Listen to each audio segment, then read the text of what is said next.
Follow the wind.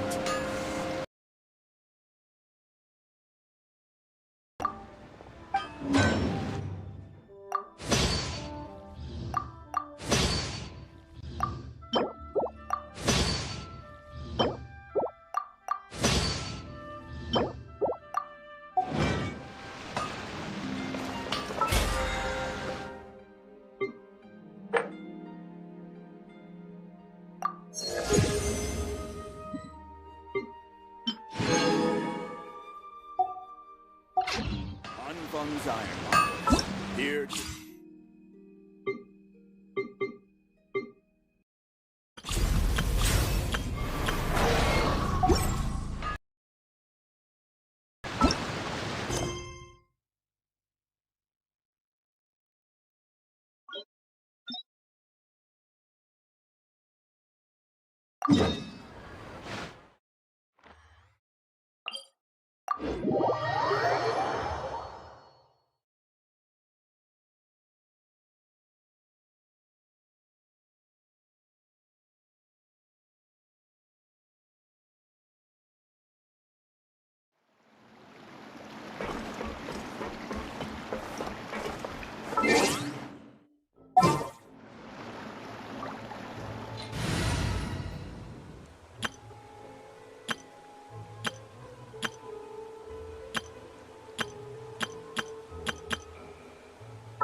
A walk would be nice.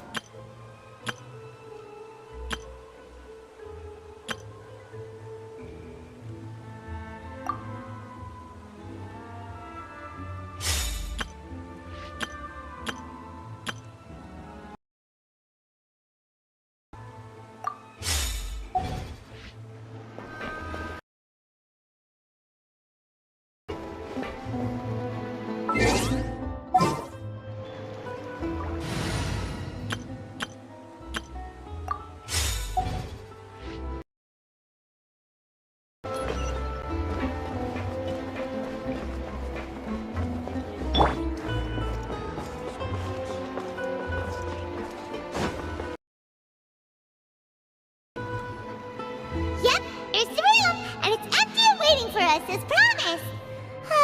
Navia is such a good person. Now that the serial disappearances case has been solved, no one's going to come after us for anything. Even without Silver standing guard, we can just completely relax. Why don't we stay and rest up here for a while? Even machines and...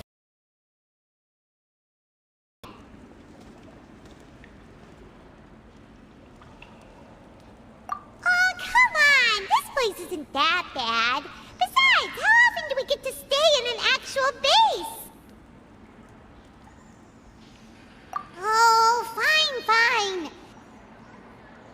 Remember that detective story Paimon read before? Well, the author is about to release a new book, so Paimon wanted to buy it as soon as it came out and have a quiet place to read it. Then it's agreed. Come on, let's get some sleep. We'll need to be up first thing in the morning to get in line and buy a copy.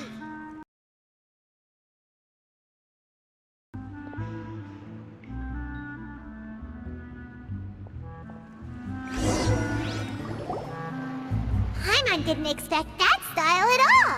Even though it's a detective novel, it's also like a social documentary. Whew. It's actually pretty good. No!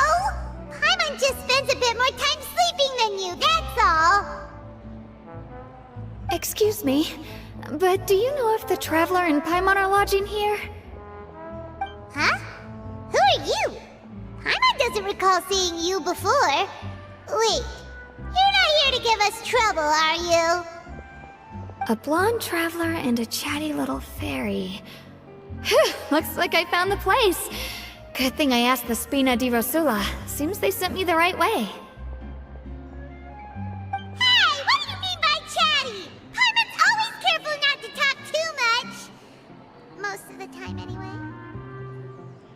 It's an honor to meet you both. I was sent from the Palais Mermonia. Monsieur Nourillet wishes to see you. It seems he has something important to discuss in person. Nivelette? She wants to see us again already? Huh. We talked so much the last time we met. Has something happened since then? I am not privy to the details. It would be best if you came to the Palais Marmonia and asked Monsieur Neuvillette in person. If you say so, but Paimon has a bad feeling about this. Now that I've delivered the message, I'll take my leave. Thanks! We haven't left the room for a few days, so we'll head over once we've freshened up a bit.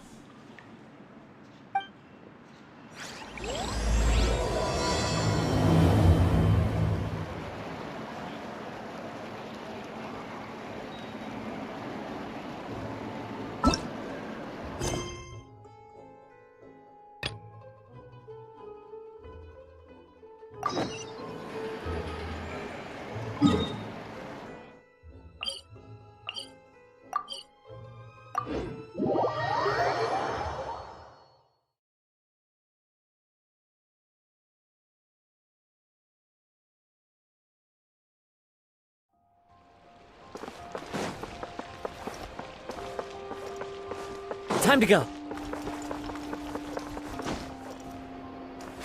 Hey! Isn't that Charlotte? I see. So you believe that this warning letter was sent by the Phantom Weasel? Absolutely. I've said it before and I'll say it again. The Phantom Weasel never acts as you expect. He must have faked his own death 10 years ago using a body double. Now that he's back, I'm sure the guards who worked on his case back in the day are in for a headache, but however this turns out in the end, the one thing it won't be is boring.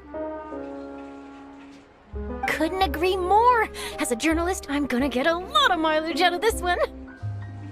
Thank you, sir, for your time. Now, whom should I interview next? Huh? Hey!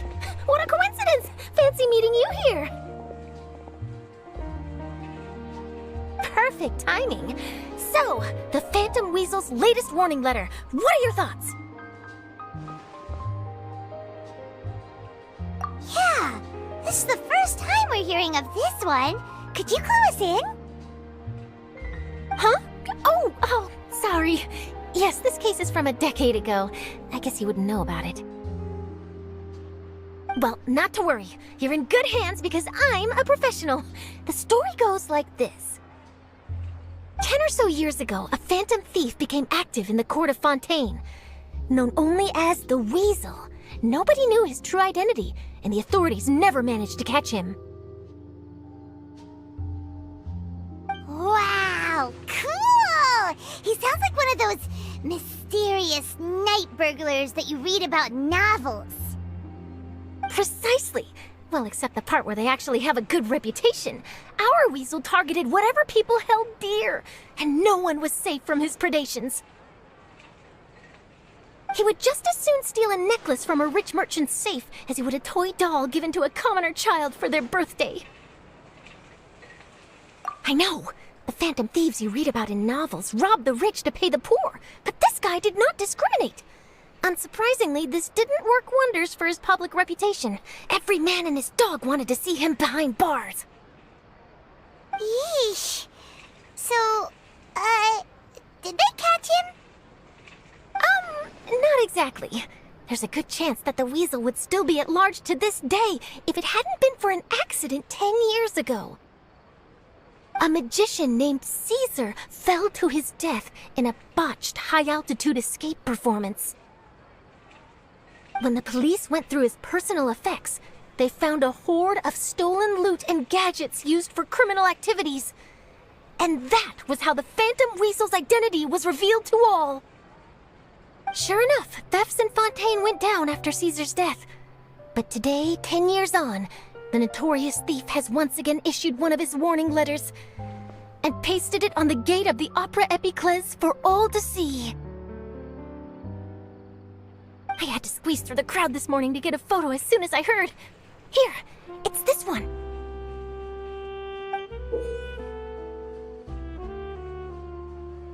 So, this is the warning letter, huh? Let's see what he wrote. 3 days from now, when evening falls, I shall take from you that which you hold most dear at the Opera House, just as you did to me 10 years ago. This is, without a doubt, a clear declaration of criminal intent. After years of laying low, the Phantom Weasel is back with a vengeance. What once seemed like an open and shut case has been blown wide open again. But why has he re-emerged now, and what does he want? I sense an epic scoop, and I'm going for it! Uh-oh. If this thief will steal anything that other people value, does that mean even we might be targeted? Aww. But Paimon doesn't want to get kidnapped. Well, he'd have to go through you first. You would stop him, right? Okay, the people have spoken. It's clear that the public are very concerned about the Phantom Weasel's reappearance. Let's see, I've got a photo of the letter, my interview notes. Yep, that should be enough to form the skeleton of my article. It does feel like something is missing, though. Something exclusive. Who should I interview next? I need someone with a more concrete connection to the Weasel. Is that who I think it is? Lenny!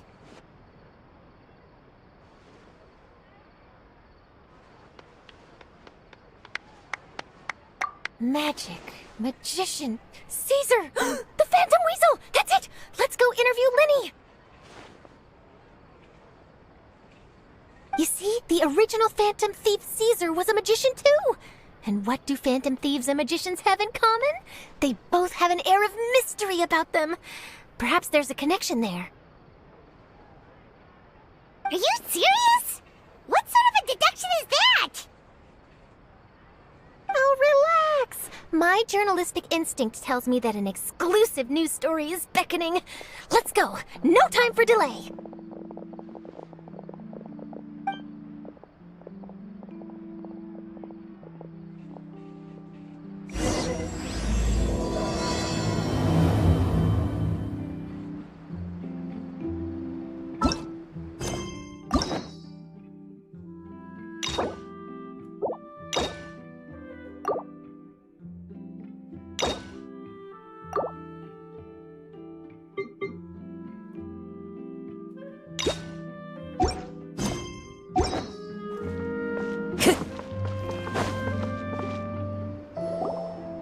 Wow, Mr. Magician! How did you know which card I picked? Oh, it's simple. Come closer and I'll let you in on my secret. Magicians have a special skill called telepathy, which means we can read other people's minds. Really? Then, what am I thinking now? Well, first you need to relax, because I can see that you're clenching your fist in your mind, as if to say, no, I mustn't let him guess it. Aww. And now you're getting a little flustered. You're trying to find a way to empty your mind, to think of nothing at all. But the more you try to hide a secret, the easier it'll come out.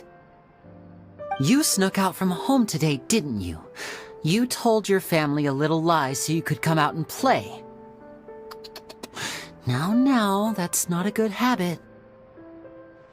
You can tell? Oh boy, you really can read my mind. Of course.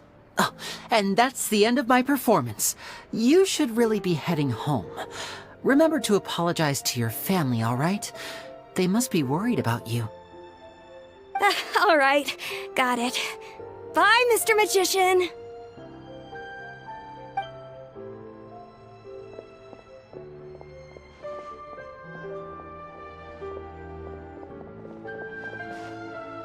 Hey, Lenny? Why, hello. We meet again. Are you looking for me? What's the situation? Well, why don't you guess, Mr. Telepathic? Oh, please. You didn't believe that spiel, did you? The power of telepathy is quite beyond me. I'm sure that child would beg to differ. Seemed like you were right on the money. That was nothing more than a little trickery. I made an educated guess based on his micro-expressions. That, plus the fact that he was the only kid here without his parents, and he looked as guilty as sin. He made it easy for me. You guys, on the other hand, let me guess. Don't tell me you're here for the Phantom Weasel, are you? Wow! Got it in one! Is this more of your trickery at work? Wait, really? No trickery this time. It was pure luck. His warning letter's been the talk of the town, so I figured that maybe you were asking around about that. Bingo! I plan on writing a column reporting on the latest news about the Phantom Weasel. So, Linny, what are your thoughts on this infamous thief's reappearance? To be honest, it makes me angry. Angry? Why? You read his letter, right? The Phantom Weasel claims he's planning something in 3 nights' time at the Opera House. That's the night I'll be performing there. Huh. What are the chances? Wait a minute, you don't think he's after you, do you? Well, if he is, then his warning is clearly a direct challenge to me personally. And if he's not, then it's still going to be a huge headache for me. The mere mention of the Weasel's name is enough to scare people off, so once the contents of that letter get out, barely anyone will be showing up to watch my show. But I've been preparing for this for a long time. I'm not about to let him ruin my big day. This leaves me with only one choice. I have to expose the Phantom Weasel's identity before the show begins. Really? So what you're saying is, we might get to see a live duel between a famous magician and an infamous thief? Wow, this has exclusive written all over it! To be honest, I'm not sure if I'll emerge the victor. The Phantom Weasel is a notorious crook, infamous for his inscrutable methods. You're being far too modest, Linny. I think your magic tricks are even more inscrutable than those of a thief. Thanks for the compliment, though I have to say, I don't care much for the comparison. A lot of people liken magicians to thieves because we both have the ability to make things disappear without the person noticing. But there's an important difference that these people overlook. Allow me to demonstrate with a quick magic trick. Here, I have a flower, just an ordinary flower that was picked not long ago. Watch it carefully now. 3, 2, 1. It's gone! That's the question. Where did it go? Therein lies the difference between us. Thieves make precious things disappear, but only magicians make them reappear. If I could now invite you all to check your clothes, there might be a surprise in there somewhere.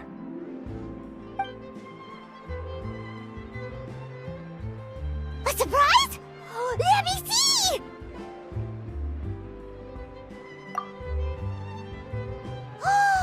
It's right there! But how? You haven't moved this whole time! What an outstanding trick! Sorry, Linny, it seems that my previous praise was woefully inadequate. Clearly, magic is the superior art form to theft. Don't worry, I didn't take offense. I just wanted to take the opportunity to perhaps change some of the preconceived notions you might have about magicians. Since Caesar's death, a lot it can be quite frustrating. Magicians often use rainbow roses in their flower-related performances to represent passion and romantic encounters. If I'm not mistaken, allude to separations. I'm curious to know if there was any deeper meaning behind this choice. Impressive knowledge. It's no wonder you're such a successful journalist. But I'm afraid I don't know the first thing about floral symbolism. I'm just in the habit of using Lumidu spells in my magic. It sounds like something I should look into, though. I'll buy myself a copy of Fontaine's Floral Language Facts when I have some time. But it'll have to wait until this phantom weasel business is behind us. Well noted. In that case, this brings us to the end of our interview. I, for one, am looking forward to the final showdown between you and the thief. Please feel free to get in touch to update me on any further developments. Otherwise, I will of course see you at your show in 3 days' time, but let's hope the Phantom Weasel is caught by then. If there's nothing else, I'll be off. You've given me lots to work with here, and I've got no time to lose if I want to write that exclusive piece. I'll see you all later!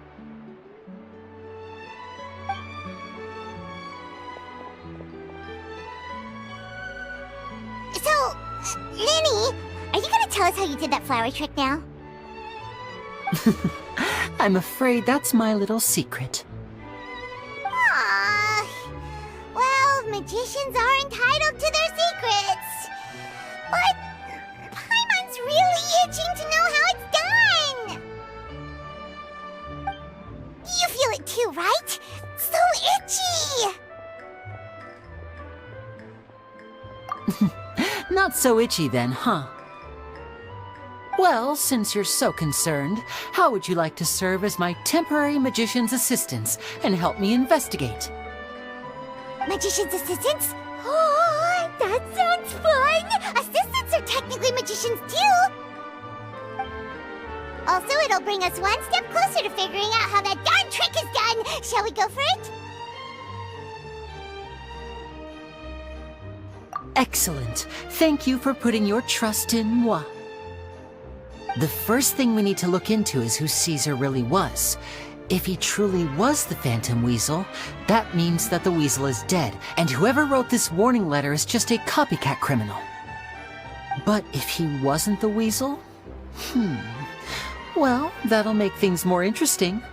It would mean that the weasel lives, and he's been laying low all this time in some corner of Fontaine. And if we're investigating Caesar, his fiancée Gemma is a good place to start. Word is that she visits the cemetery often, so I asked Lynette to wait for her there. We should make a move. Let's go and rendezvous with Lynette.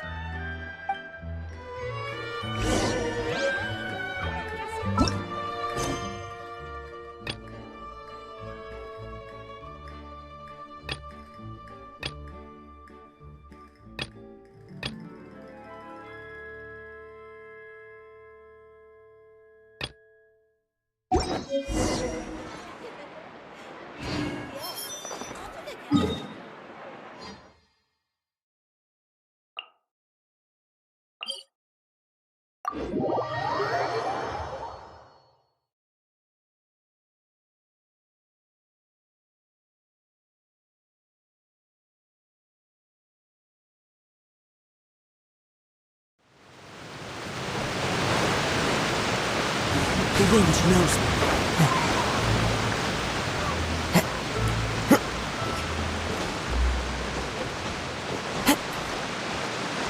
Time to go.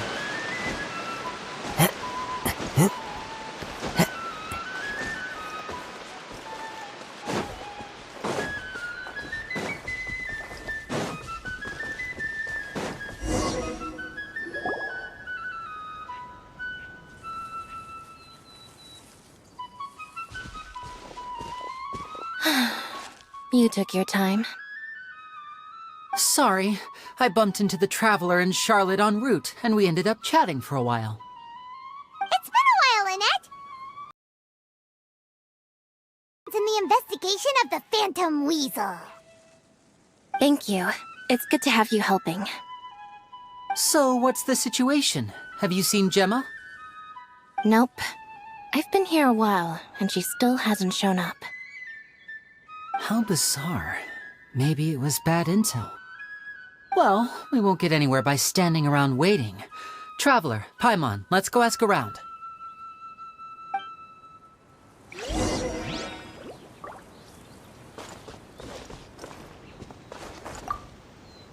I'll wait for you here and see if Gemma shows up.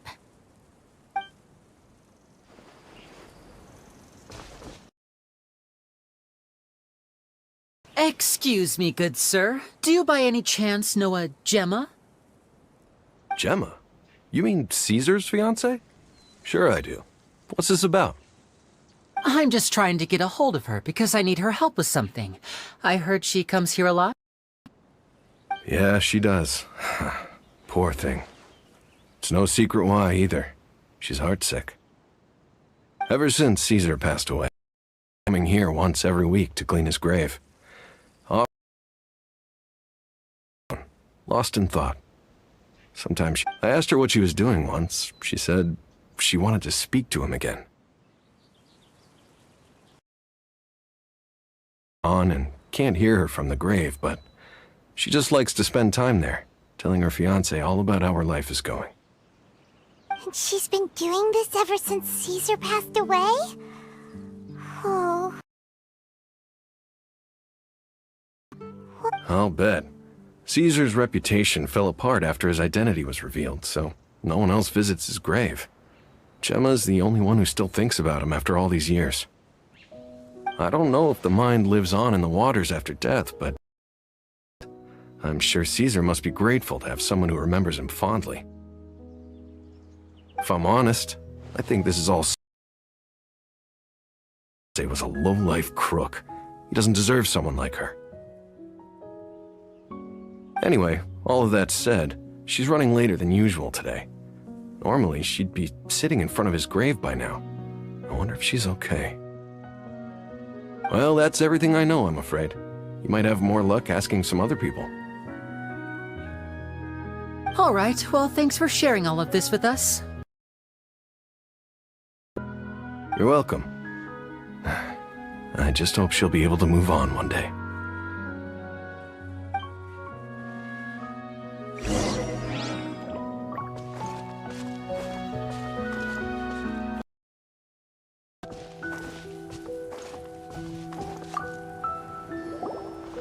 Did you hear the news? They're saying the Phantom Weasel's back. You're kidding.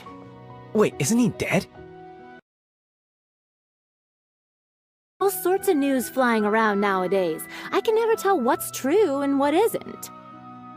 But what if, just hypothetically, I mean, what if this weasel's the real deal and Caesar was framed? Called it. Seriously, 10 years ago, on the day it all went down, I said to myself, you know what? This guy's been set up. The Caesar I knew was a good guy. He gave balloons to children on the street, for Pete's sake. What, are we supposed to believe that he was a balloon thief or something? Give me a break. Oh, please. Weren't you the one cursing his name to high heaven when the police announced the news? You were all, oh, that gosh darn lousy son of a, you think you know a guy, or words to that effect. Wait, did I say that? I don't seem to recall. Hello there. Sorry for disturbing you, but I couldn't help but notice you were discussing the Phantom Weasel. We're actually quite interested in this topic as well, but we're struggling to get to the bottom of it. Do you think you could spare a moment to tell us a little bit about Caesar? You've come to the right people. Yep, I was there. Back when Caesar used to perform magic tricks on the street. He was a great magician. The best trick I ever saw him do was pop a transparent balloon, only for a whole bunch of doves to fly out from the inside. I was right up close and didn't blink or look away once, but for the life of me, I still don't have the faintest clue how he pulled it off. Really incredible stuff. I saw him perform too. He always used to bring some gifts along for the kids who came to watch his show, and he'd hand them out after he was done. Sometimes, he even got the kids to write their wishes down, and then he'd make the items on the wish list appear in his next show. Huh. He doesn't sound like such a bad guy. But after he died, there were also rumors that he used the wish list to find out what was precious to people, with the intent to steal it later. As I'm sure you know, the Phantom Weasel would steal just about anything from anyone. Whatever the case, now that the Weasel is back, Caesar's become a hot topic once more. I bet Gemma must be pleased. If Caesar's name gets cleared, maybe it'll finally give her some solace after all this time. Speak of the devil, that's her over there.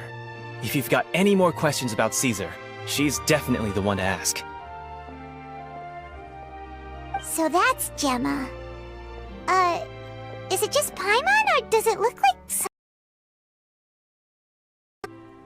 Wait, it looks like she's injured. Come on, let's see if she's okay.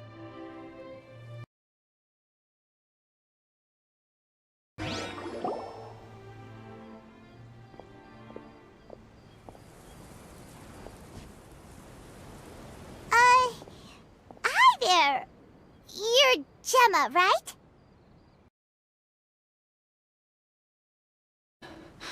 Who's asking? Don't be afraid, we mean no harm. It looks like you're injured. How bad is it? Thanks for your concern. Who are you? And what do you want with me? My name is Linny, and this is my sister Lynette. My name's Paimon, and this here's the Traveler. We're investigating the Phantom Weasel. The weasel... That means that Caesar was falsely accused. You knew Caesar better than anyone else. So if you're willing, we'd love to hear what you think about all this. I promise you can... We'll do all we can to keep you safe. I never believed that he was the weasel. Huh. I suspected as much. Okay, so going back 10 years, do you remember any incident? Did Caesar have a falling out with anyone, for instance? No, not that I know of. Got it. All right, sorry for disturbing you. If you don't have any more questions, please...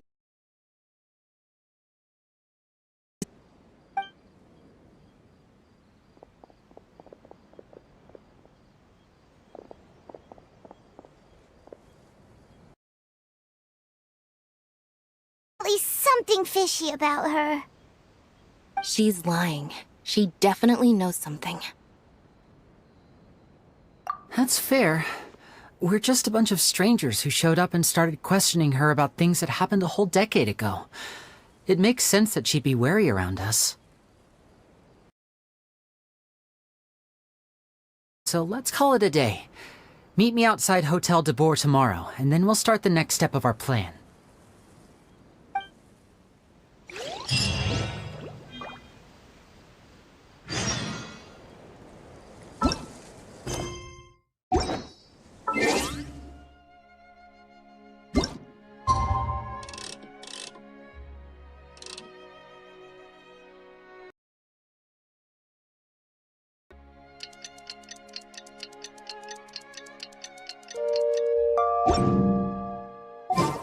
Wherever in this world I roam, I carry memories of my home. This blade. It is the last link I have.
standing there. You daydreaming or thinking something over? Yes, I did send some. Well, I still have some reservations. Given that we've already made the trip here, You should wait until after I tell you the details, then decide for Snezhnayan Harbinger known as the Knave wants a diplomatic meeting with you, correct? Meeting like this, I sincerely advise you to refuse her invitation outright.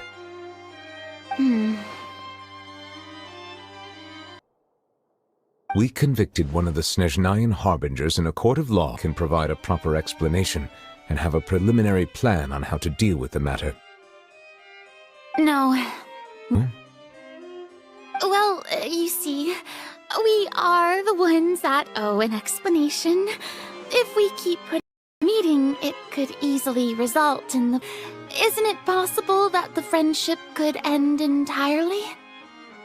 Though diplomatic relations between Fontaine and Snezhnaya could be considered as friendly, it is only superficially. An analogy, okay? Moreover, even if we were to talk in person, if we don't, but a complete falling out. I don't think we should overthink those possibilities yet. Besides, you'll be at the meeting. If any problem... But more importantly, when did I agree to join the meeting with you?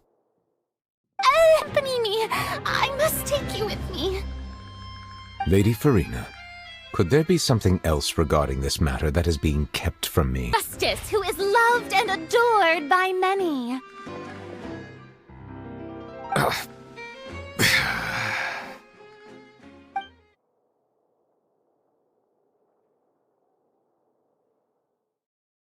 Though it could officially be I assume you see it the same way, Miss Farina?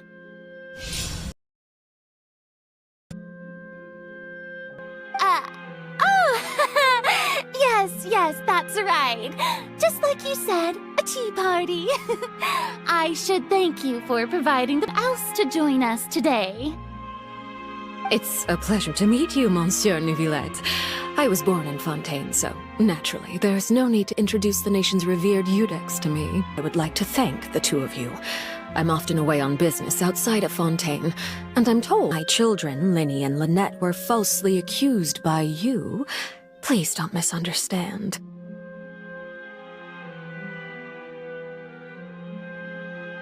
The children of the House of the Hearth are often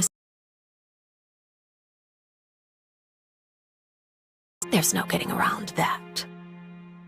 All I meant to say is that Fontaine has been stable in recent years. The people are well off and the children lead happy, fulfilled lives.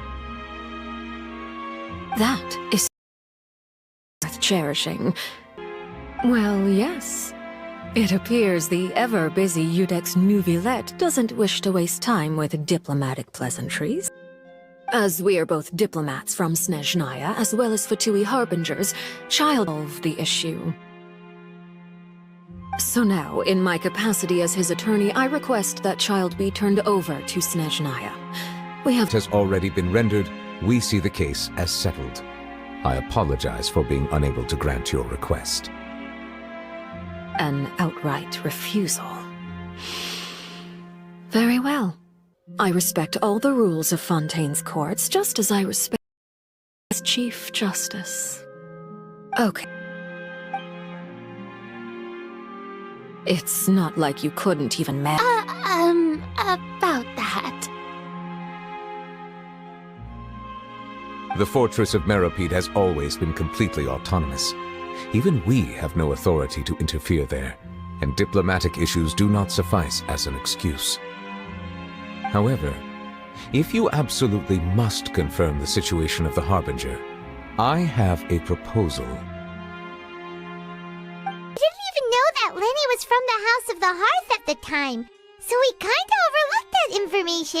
I also noticed that Lady Farina acts a little odd and unnatural whenever I bring up matters related to the Knave. Could Farina inform me? And what means could the Knave possibly... She's still an Archon. In reality, this problem is even more we cannot rule out an escape, but there have also been no reports of him outside of the fortress of Meropide. Special guards oversee the fortress, and it's impossible. I suspect that there's something else behind Child's disappearance. I was only willing to So this is what you wanted to see us about before. Appearance. This was my proposal during our meeting with the knave. Rather than by my proposal, but she still agreed to go along with it for the time being. Her words were, "We will talk more once we have that report." Your eyes may discern relevant details there that others would miss. I would not define it so crudely. The fortress of Meropide is a system of Fontaine's convicted criminals still include exile, just as before. The fortress of Meropide may seem like a prison, but it should involved with any other matters. Although I do have a personal relationship with the administrator there, You need us to conduct our own investigation as a third party, right? correct. So, are you two willing to accept my proposal? Yeah, no matter... Is of critical importance to Fontaine's current situation. Also, we will rendezvous at the fortress of Perhaps you could enjoy a good meal and have a nice bath. I'm afraid that living conditions inside the fortress are nothing. On second thought, is it too late to back out? For the sake of delivering this report, you will be compensated according to the high... Eat so much that we won't need to eat another meal for a whole month! You're a treat. Are you leaving now? Sure to enjoy it.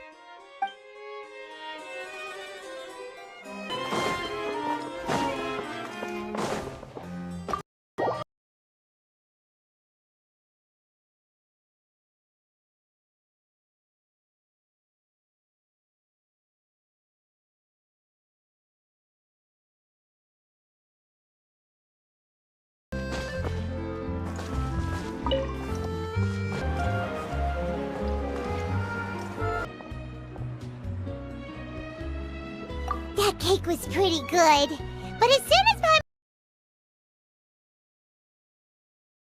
became completely empty!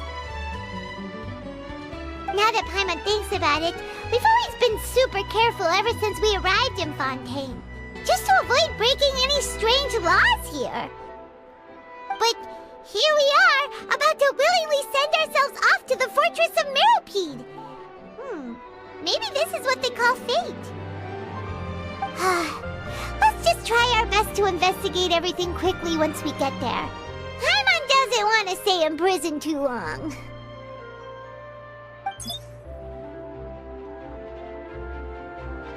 Oh, what is that I hear? Is it the taste of a brick? Here, a taste! And what are you doing here, Charlotte? Oh, don't remind me. I invited an eyewitness to a case to eat here, and I was planning to get some great material out of him. But he didn't even show up! Calm down, calm down. This is nothing new. As a journalist, you should be... It's from the Traveler, you might still be able to recover the cost of the meal. You know we can still hear you, Charlotte. Never mind. It's nothing. I just heard you mention the Fortress of Meropide. You didn't commit a crime, did you? Please tell me all about it. No way! We would never! We're just going there to...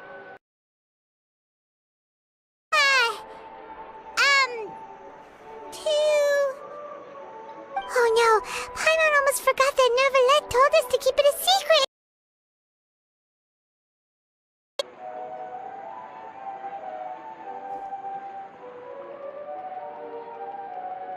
Huh?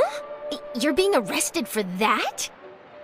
Oh, but now that I think about it, I suppose that's not completely unreasonable. Committing theft. You mean Paimon really did something that serious? Sorry, Paimon really messed up. Well, in that case, it's nothing particularly newsworthy after all. Oh, how disappointing.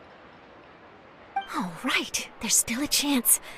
Since you're going to be at the Fortress of Meripede, would you be willing to help me gather some material for a story? About that, Paimon doesn't think we'll have any time. Oh, it's nothing difficult. All you have to do is think of a way to get some time face-to-face with the warden of the fortress. The honorary title of Duke in Fontaine. Sounds really cool, huh? Only those who have made significant contributions to the nation have been conferred this title. It's incredibly rare. On top of that, the Fortress of Meripede has never been under the jurisdiction of the courts. Practically nobody, including journalists like me, knows anything about the person in charge there. Oh, if I could write an exclusive article about him, I bet it would sell a boatload of papers.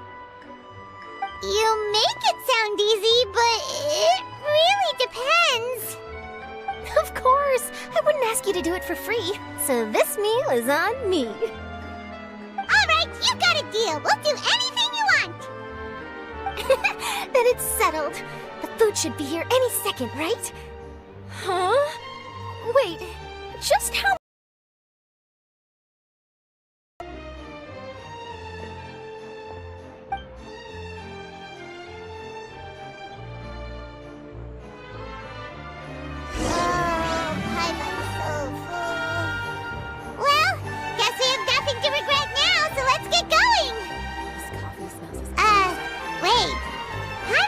Something really ominous, didn't she? I had no idea you could eat so much. That didn't go according to plan. Please, please, don't forget about the material for my news article.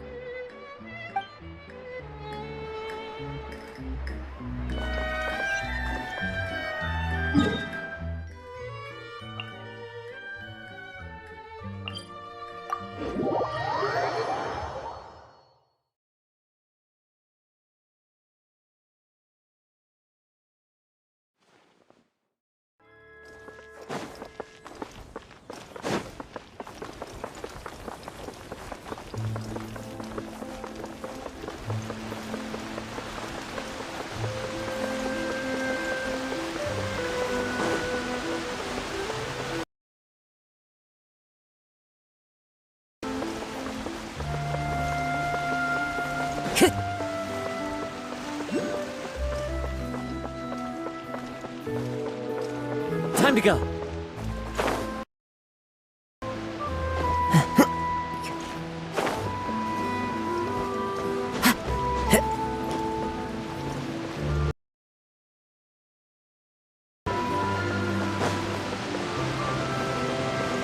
Into the wind.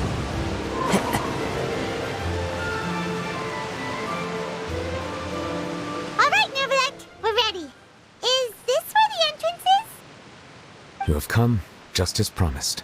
Yes, this is the one and only entrance to the fortress. Careful. You may want to step back a bit. Ooh, so you have to go down from here? Is the prison underwater? Utilizing both the barrier of the water as well as the fear. Naturally the perfect place to confine and guard criminals. But do not worry. It is not nearly as frightening inside as you may think. You will see for yourselves once you are down there. Paimon hopes you're right. Don't know about you, but just thinking about being at the bottom of the sea like that gives Paimon the heebie-jeebies. Oh, and there's one more thing. I mentioned that I have had personal dealings with the administrator of the fortress, Writhsley. He's a very shrewd fellow. Yeah, we heard about him too. He's that Duke, right? Correct. He is the highest-ranking manager of the underwater prison. Even though you are going there to investigate at my behest, it would behoove you to avoid any confrontation with him or any of his subordinates. The Duke rarely ever leaves the Fortress of Meripede, but that does not mean he is not privy to all that is happening inside and outside the fortress. He is quiet, but not unaware, so please bear that in mind. All right, it's about all the time that we have to talk privately. I'm counting on you two. Don't worry, we won't let you down. Good. Madeline. I'm here, Monsieur Nervalet. These two are the newest convicts, I presume? Don't worry, they won't escape on my watch. Like we would try. Please follow me, you two. I'll process your paperwork for entering the Fortress of Meripede.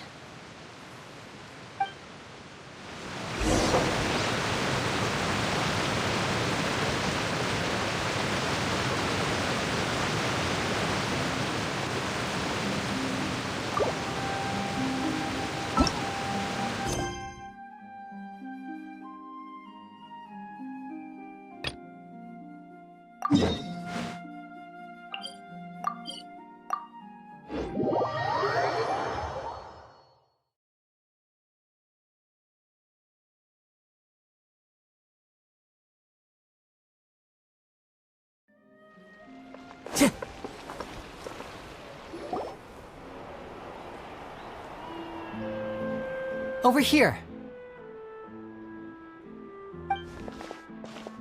Emma, and see if we can make any inroads with her. Us. So, we need a contingency plan.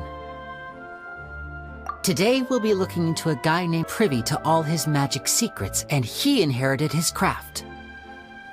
The fingers in a lot of different pies. I had to pull a lot of strings, but I managed to get him to agree to a couple of drinks.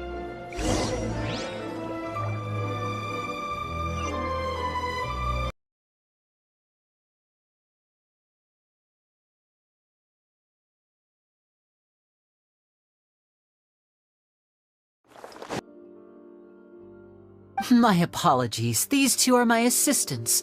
When they heard that I was meeting with the former Magic Maestro himself, they— Sit.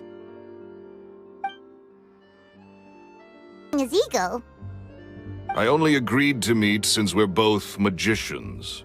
Do me a favor and cut to the chase. I have more important things to do than drinking.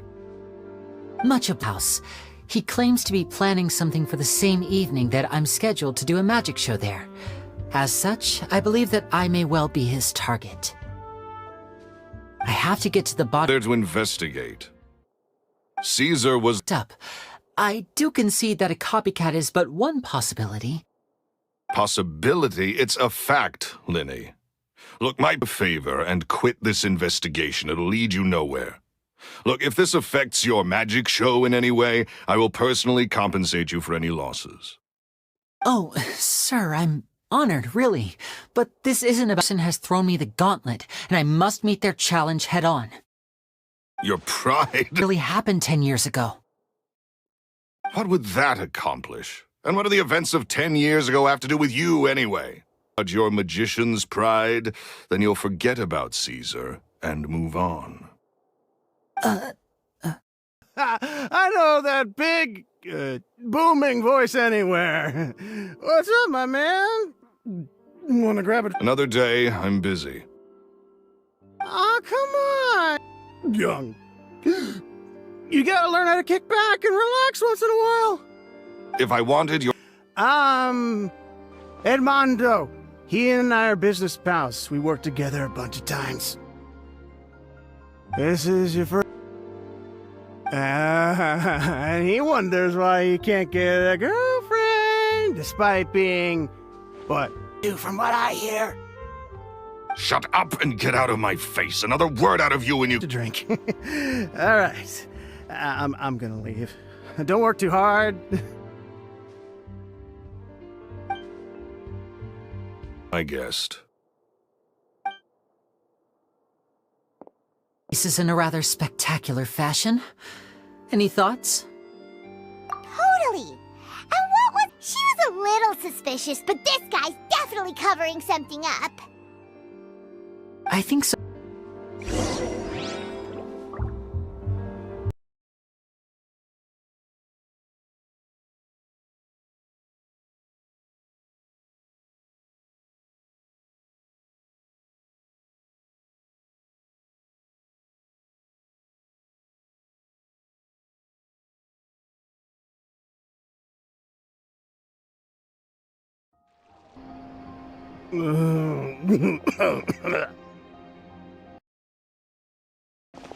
Need to ride it out. I say way too much back there, didn't I? Yeah, myself. So, he was serious about threatening to cut you off? Ugh, Paimon knew he was a bad egg! Hey! Don't go prying into Lorenzo's personal... I'm sorry, I'm gonna have to cut this conversation short. I'm not crossing that line again. And take it from me, trouble with Lorenzo is one thing you sign. You're too young for this. Don't get in over your head.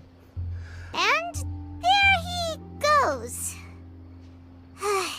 Look back. Any altercation in the city will attract the guards. We'd better take this elsewhere.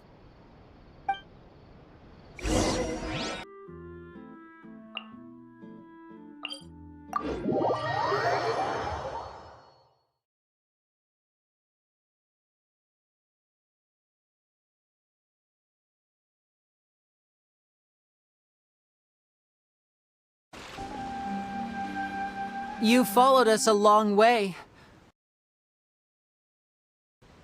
Who sent you, huh? Save your questions, missy. I hope you're ready to back me up.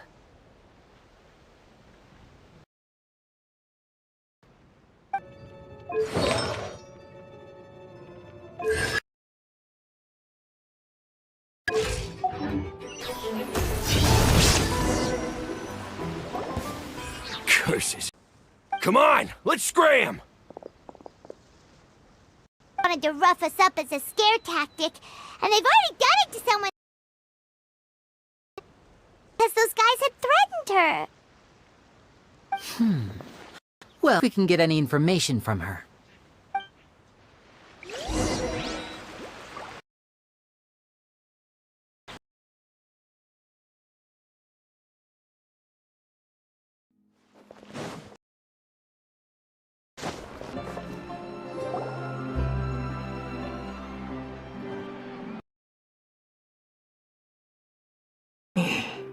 Threatening you, and we gave them a taste of their own medicine.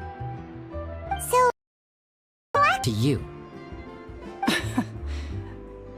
That's putting it mildly. I know them all too well. To do anything stupid. How do I know I can trust you? Do you really... True identity. Because you see, this is a personal matter of the utmost importance. I give you my word. Trust me. If possible, I'd like to take a look at them. Do you know where it is? The Fluvison hostile groups lurking around. If you're serious about going there, please be careful. I mean, bon appetit, but stay sharp too. They're likely to come for you while I'm away. Okay. All right.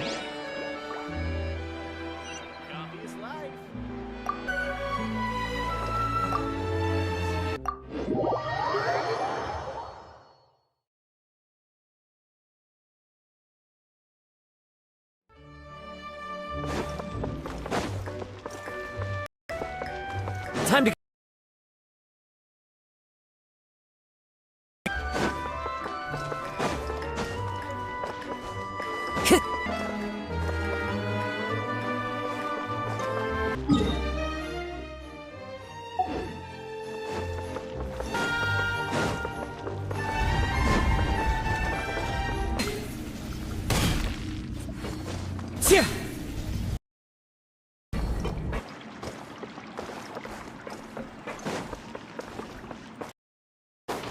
Let's shift them away first.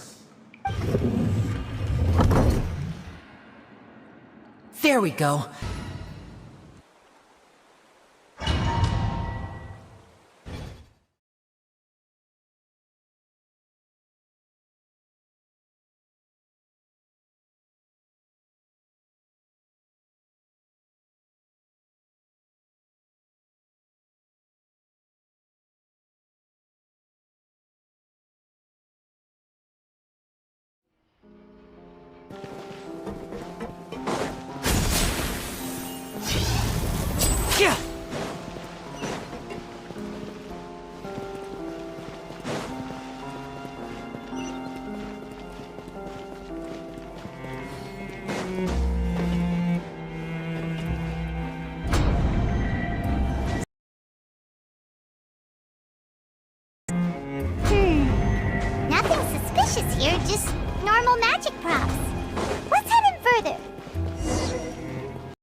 Caesar's gadgets?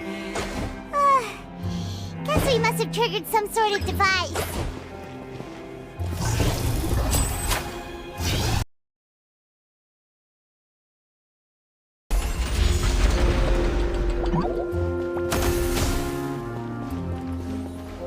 Illusion shattered! Enshroud!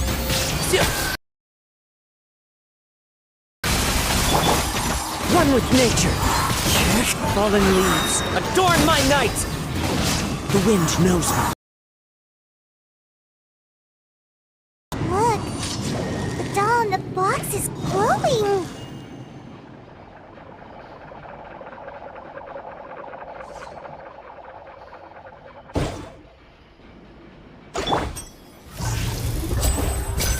There's some... Oh. Let's take a closer look.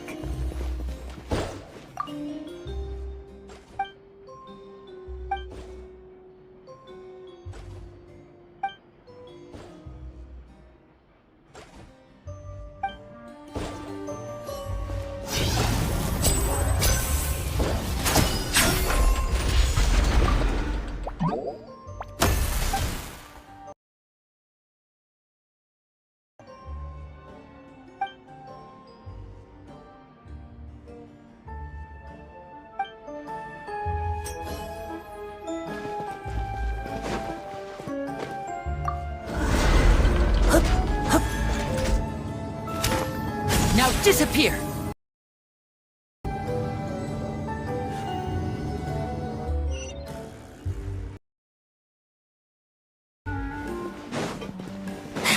Looks like we've reached the end of this route.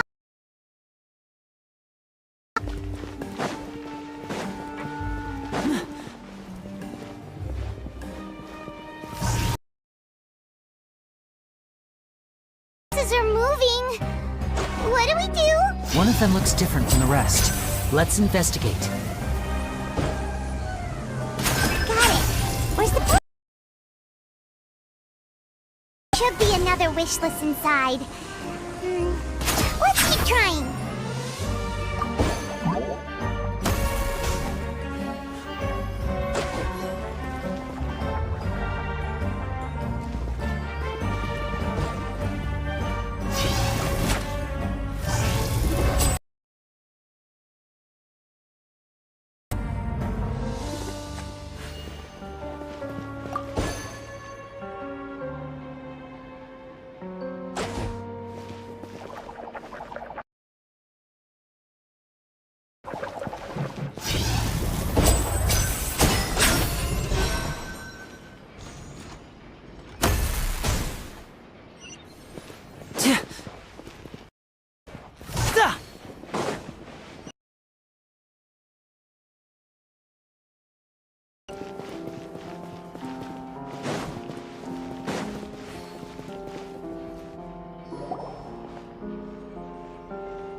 That's weird. Have we reached the end already? There's nothing here.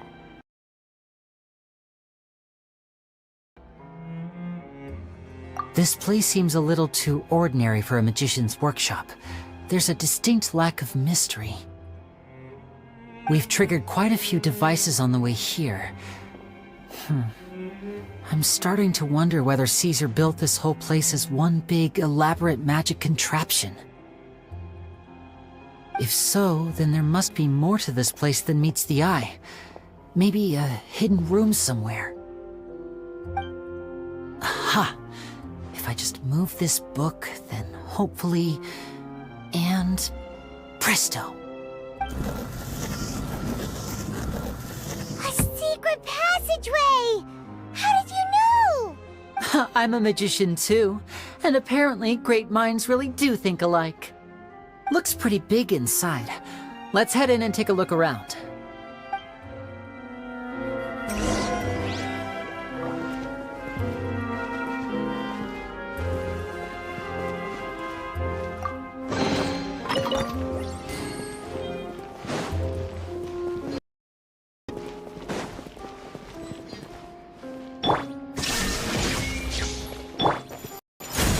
try to...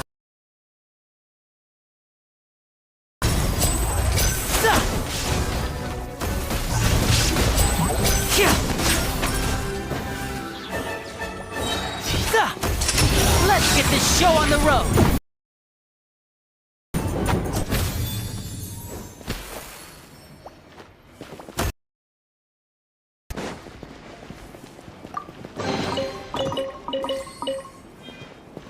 And voila!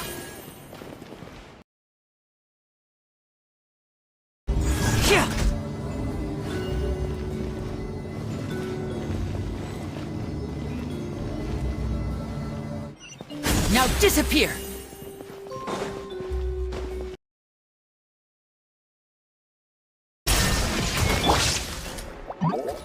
Into the wind! Wind Strider!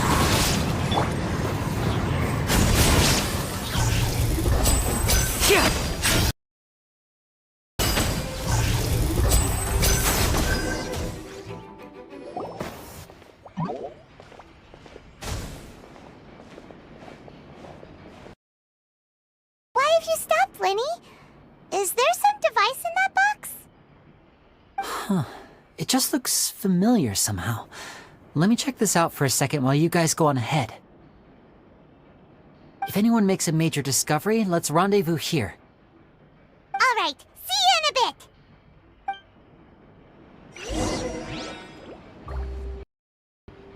The placement of this device inside. Correctly.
Seems like we can't step on the same tire. Run, huh?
Caesar's own notes.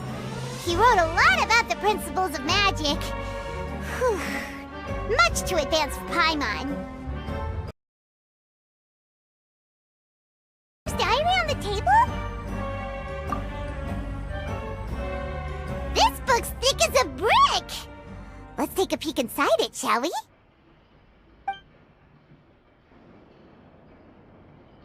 At one of my shows a few days ago, a child asked me how I pulled candy out of my hat. As a joke, I told the kid that the hat has a built-in wish-granting machine. Next thing I know, today a whole bunch of kids were pestering me to pull all sorts of things out of the hat. So I told them another white lie. The machine needs time to power up, but in the meantime, you can write your wishes down. Well, they took me up on that offer, enthusiastically. As I write this, I've only just got back from running around all over town, buying the things they wanted. Boy, are my legs sore. I wound up saving very little this month, but that's not a major issue. I now have a bigger problem. How am I going to hide all these things inside my hat? Two children came to talk to me after today's show. I don't know why they were out on their own. They looked much too young to be unsupervised. I do hope they got home safely. Anyway, they said that they wanted me to teach them how to do magic. It's not uncommon for children to ask this, of course, but I've never seen any of them as serious about it as these two. I told them that learning magic is very hard work, but that didn't faze them at all. It's like they already knew. They seemed so committed. I couldn't turn them down. It seems like something's bothering Lorenzo lately, but he won't open up to me about it. Surely he's not upset that I agreed to teach those two children. I'll have to talk him around. I have a good feeling about those kids.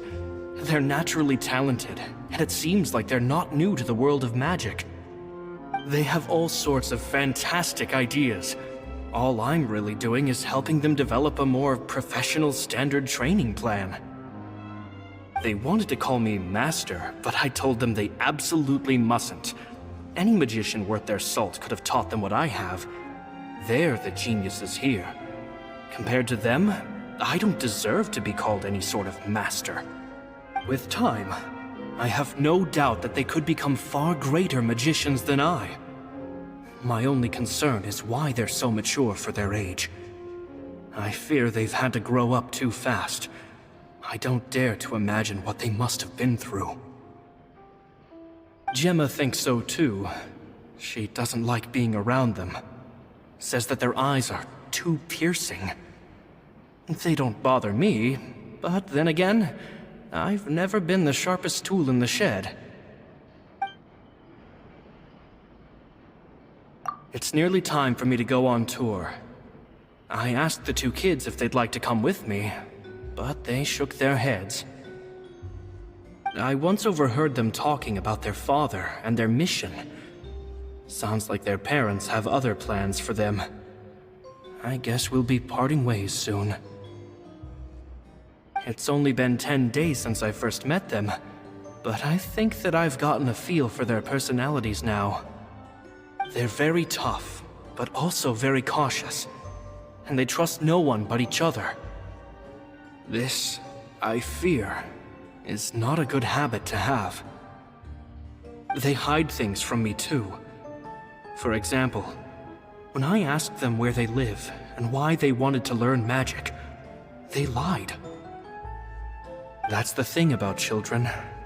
Whenever they're trying to cover something up, it always shows somehow. I can sense that their lives have been hard, possibly even dangerous too. They're not like other children. It's a shame that I can't do more to help them. After thinking things over, I decided to tell them a bit about how I see the world. It's full of lies and falsehoods, and that is why we must find our own truth. P.S. I hope they won't find my nagging annoying. Children are so opinionated nowadays. Will it do them more harm than good for someone they've only known 10 days to lecture them like that? PPS. Maybe I'm overthinking this. Children aren't interested in grand philosophies. It probably just went in one ear and out the other. I bet they've already forgotten every word I said. Oh, Caesar, Caesar. Just mind your own business next time.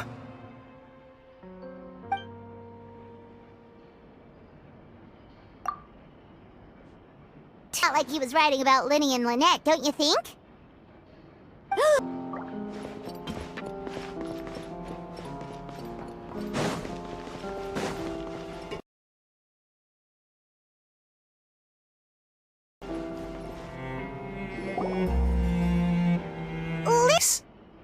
Fishy?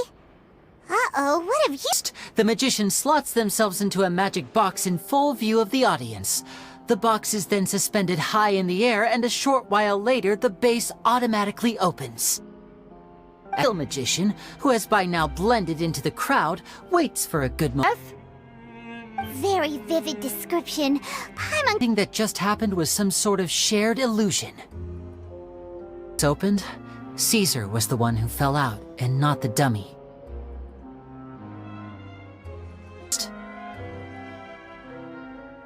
And no one else has ever attempted this trick since.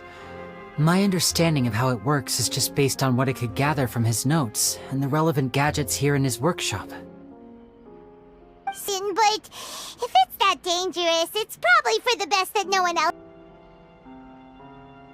Glad you asked. That brings us to the secret of said would know about. Once the magician's inside and the box is lifted up into the air, the audience is— At this point, the magician presses a button inside the box, opening a secret door and quietly returns to ground level. That's way simpler than Paimon imagined. Even Paimon could probably— Actions. That takes an exceptional degree of showmanship. There's themselves tied up before it begins to strengthen the impression that there's no escape. Many days and nights of careful research and painstaking practice would have gone into this, all culminating in a performance just a few minutes long, but one that still manages to transform the shock and grief of a tragic accident to the joy and laughter of a mesmerizing magic trick. Caesar figured out what really happened? I can make a pretty good guess. His dominant hand in public. Okay. Leads me to believe that Caesar was in fact left-handed.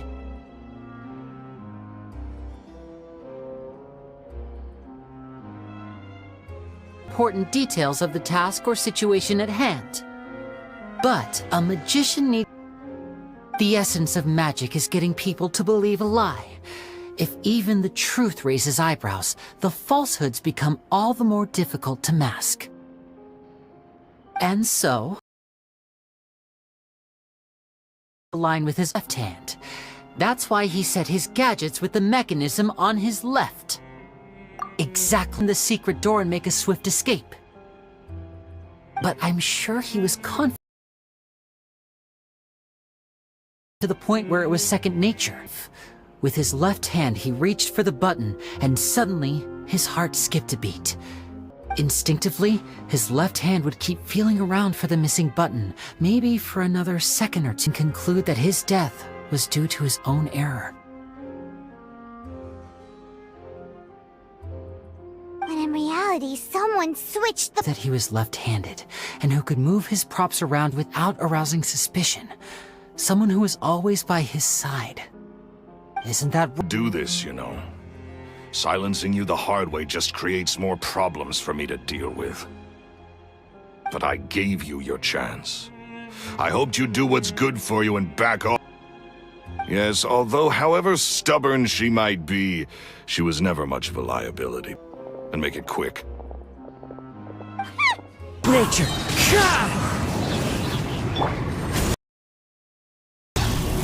One with the force! Shit!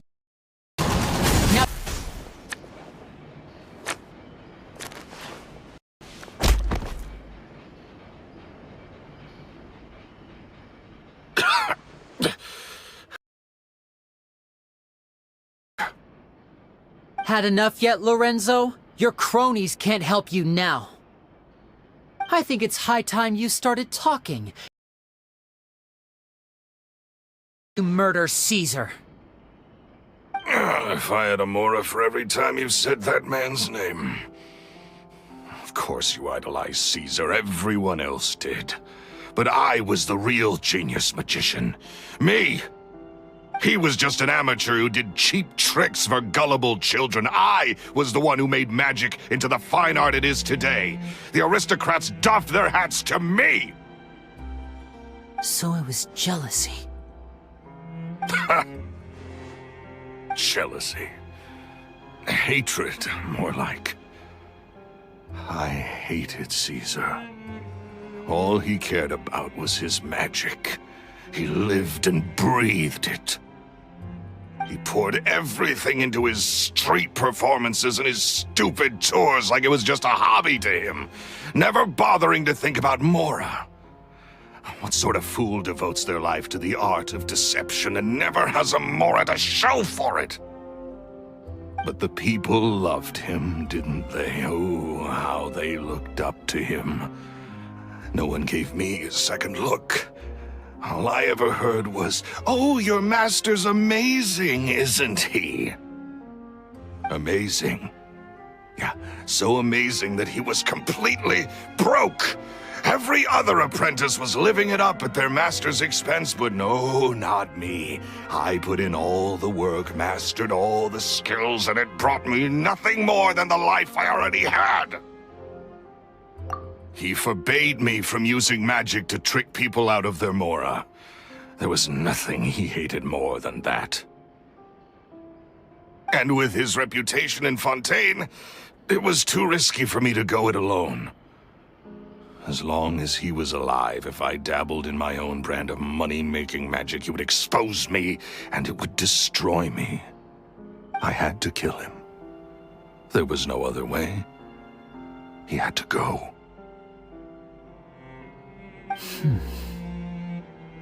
And this was your only motive? It was reason enough. What other motive would I need? Well, I was under the impression that there might have been other factors at play. For instance, maybe you were in love with Gemma, but she was engaged to Caesar. In love with Gemma? Don't be ridiculous. Guess I was wrong about that then. Next question. Are you the Phantom Weasel? I am. Caesar was so strict with me.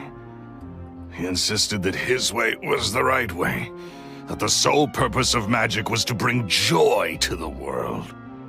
I never bought into any of that. I was more interested in the practical value of magic. Sure enough, it helped me fill my pockets with all kinds of valuable treasures. Oh, yeah!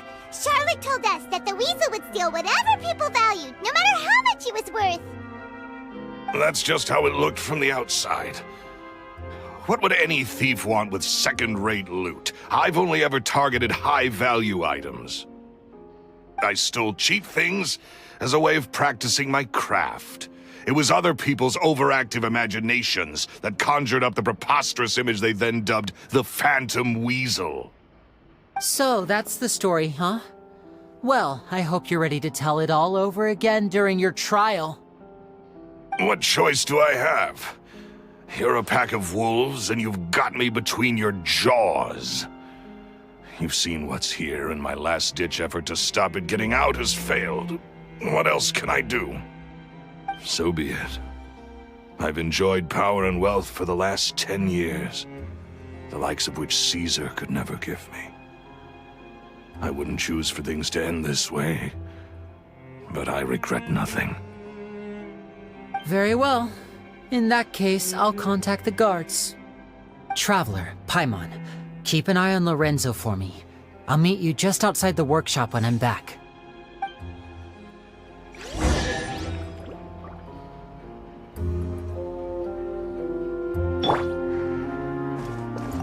At least I can finally stop looking over my shoulder now.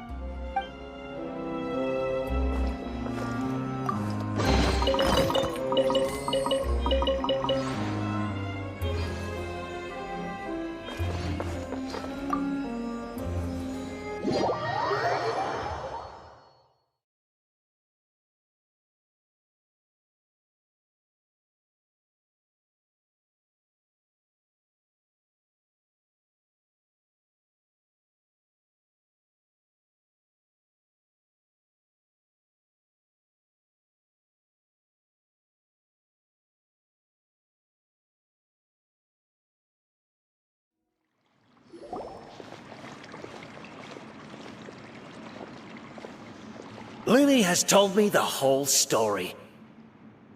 Lorenzo, do you confess to the murder of Caesar and to framing him for the Phantom Weasel's crimes?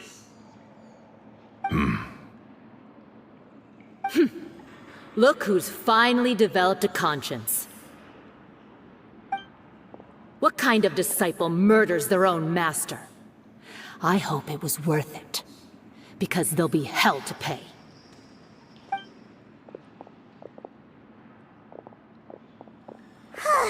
Looks like it's all over. What should we do next, Lenny? Should we start preparing for your show? Let me think. Let's rendezvous with Lynette and Gemma first. With Lorenzo in custody, Gemma will no longer have to fear for her safety. Good point! We should go tell Gemma the good news right away! It'll give her some peace of mind for sure!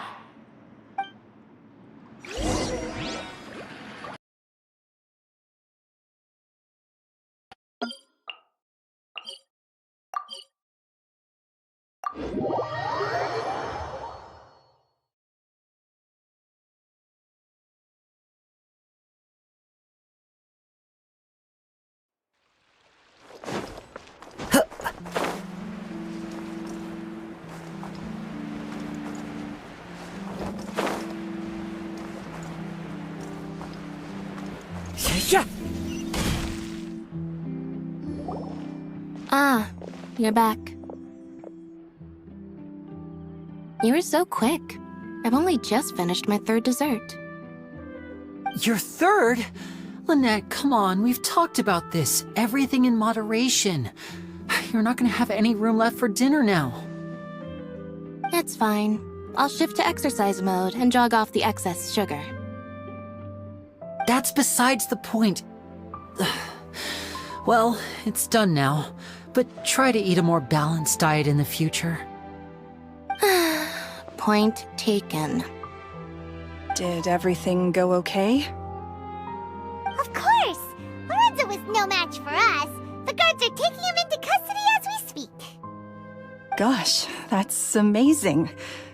I'm sorry, I still didn't know if I could trust you, but now it seems I can. I had my suspicions about Lorenzo, but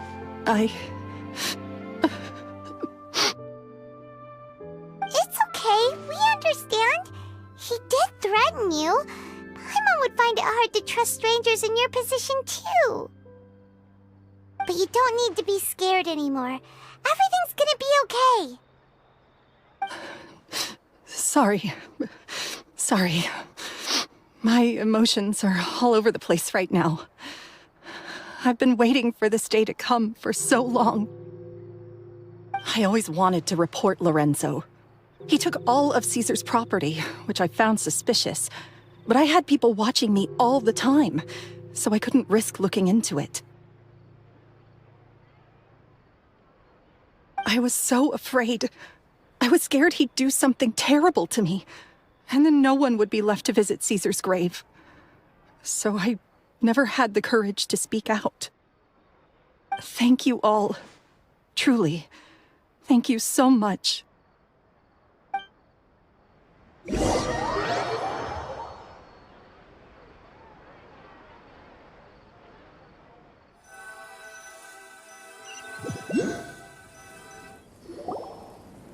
Thank you all for clearing Caesar's name. I never would have guessed that Lorenzo was the real Phantom Weasel. He never showed any signs that there were problems between him and Caesar in public. From the outside, Caesar's name was getting dragged through the mud. It's a travesty.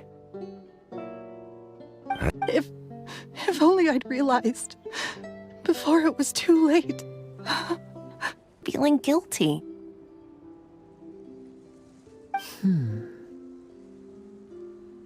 It might raise your spirits. This show will be a special one. Thank you. I'll be there. Where are we gonna miss out on a free magic show? Wait, Magic 2 or Lenny and Lynette or not? Lenny changed the topic back in the workshop. Just have to ask Lenny tomorrow evening. I've spoken many... I'm so ashamed of myself now. He was such a good man.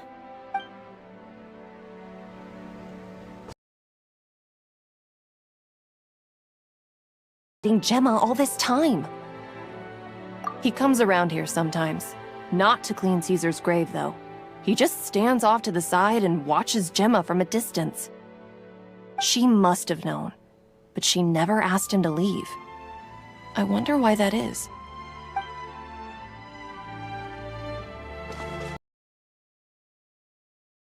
It may take some time, but Caesar's reputation will be restored now that the real culprit has been kept. Looks like Gemma chose a good man after all.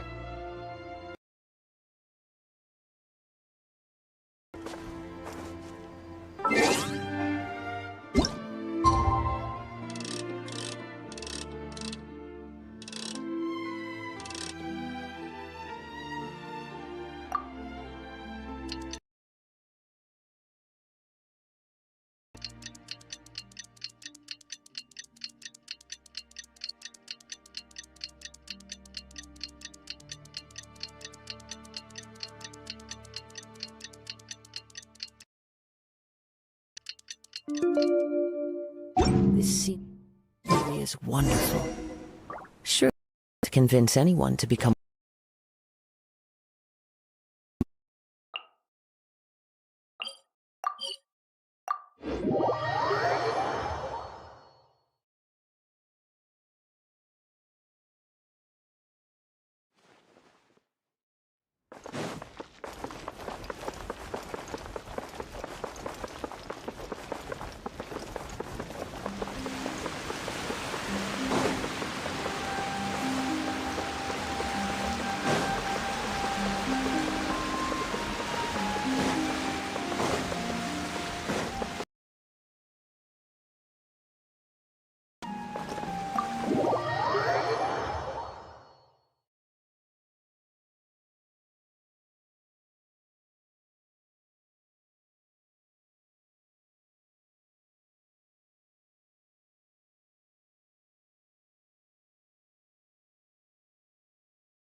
Paimon's excited to see another of Linny's magic shows!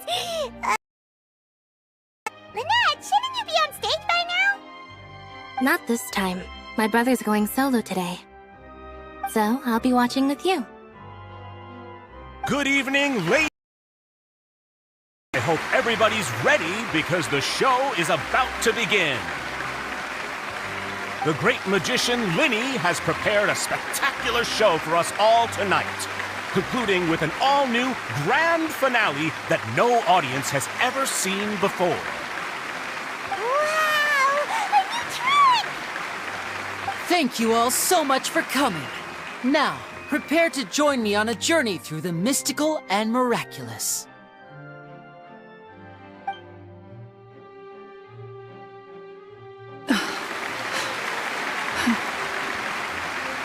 Exciting stuff, isn't it? Yes, it's just... It reminds me of him. No wonder. Caesar was a famous magician too. So, how did you two first meet, Gemma? Well, I was out on the street once, and I saw him performing for little children. Children love magic, because they're willing to believe in things that can't be rationally explained. Caesar had this amazing way of bringing them into a dreamlike world. And somehow, I felt drawn to him too. So I went up and asked him to do a trick for me. Aw, that sounds so romantic. What trick did he do? It was with a flower. He took it in his hand, snapped his fingers, and it magically appeared on my head. I was so happy that day. No one had ever given me a flower before that. Oh, that's so cute! Actually, now that you mention it, Linny's done that one before. The romantic at heart, just like Caesar. So let's treasure the time we have with him. After all, you never know when the people dearest to you might be gone.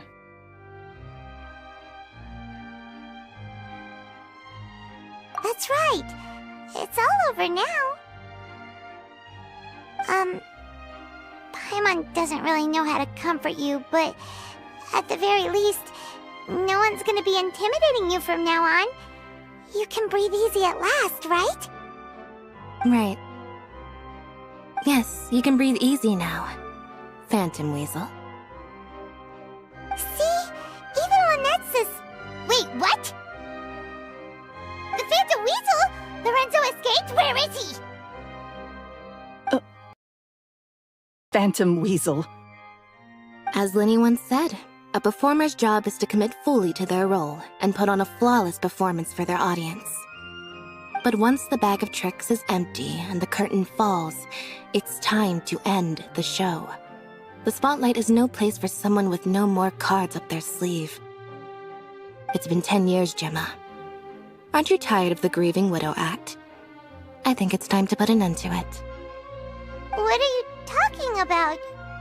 Paimon doesn't like this riddle. Traveler, Paimon doesn't like where this is going. Come on, say something!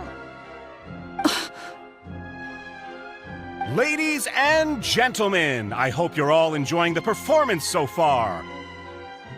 There will now be a brief intermission, after which Linny will perform the most electrifying act of tonight's show, the one we've all been waiting for. The final performance will take place outside of the Opera House, so please make your way outside in a calm and orderly fashion. The Phantom Weasel never did like public places, did they? Don't worry, this place will be quiet soon. Let's talk somewhere else for now.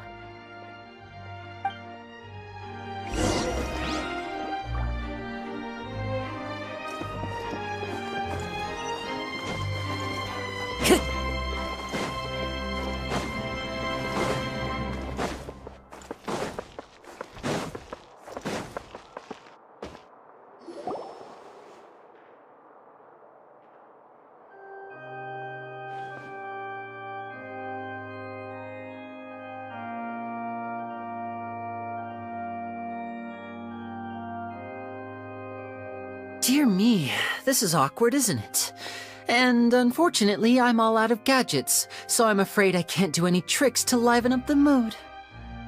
This is a big mistake for a magician to make, but thankfully, I do have a backup plan. Now, who wants to hear a story? Linny? Don't we have more important things to address right now? Lynette accused Gemma of being the real Phantom Weasel a moment ago. Oh, what the heck's going on? All in good time. Magicians are good at guessing what people are thinking. I know the questions you want to ask. And as it happens, the story I'm about to tell might answer a few of them. Really? Well then, let's hear it! Paimon's dying of curiosity here! Let's go back to the very beginning. A decade ago, when the Phantom Weasel was terrorizing the court of Fontaine. She never missed a target, never left a trace, and no treasure was safe from her thieving hands. But as her infamy grew, so did the readiness of the police, and her opportunities to act became ever fewer. Every day, she ran the risk of being exposed for who she was. Of course, she could not simply take this lying down, and before long, she found her ticket to freedom. She would create a scapegoat, a false weasel to close the chapter on her behalf. After weighing her options, she set her sights on a renowned magician, Caesar. After all, magic and theft shared enough similarities for people to buy the story when the truth came out. So then what? Being the master deceiver she was, the weasel easily earned Caesar's trust. Now all that remained was to frame him for her countless crimes.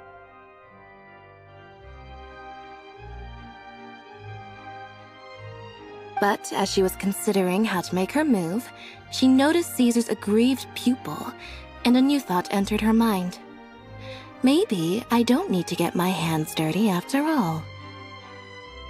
At her encouragement, Lorenzo tampered with Caesar's magic box, causing him to fall to his death.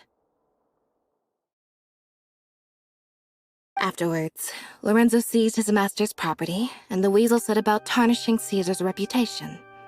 Two co-conspirators committed the perfect crime.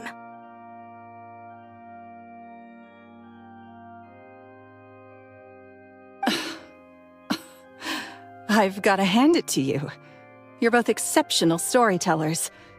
It's enough to make even me wonder whether there was really another mastermind behind all this, pulling the strings. But I just have one question. You seem to think that I am the villain in this tale. What's brought this on, Linny? Is it something that Lorenzo said?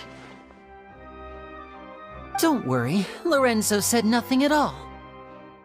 But I never believed that he was the weasel, and in fact, my investigation only made me more certain of that. He was too forthcoming with his confession, as if there was something else he was trying to hide. How disappointing.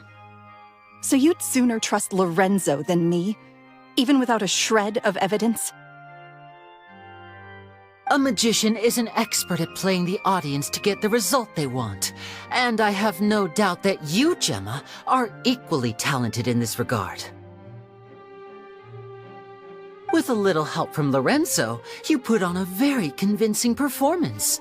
The lovesick fiancé, whose devotion to her betrothed is unshakable, even under threats of violence.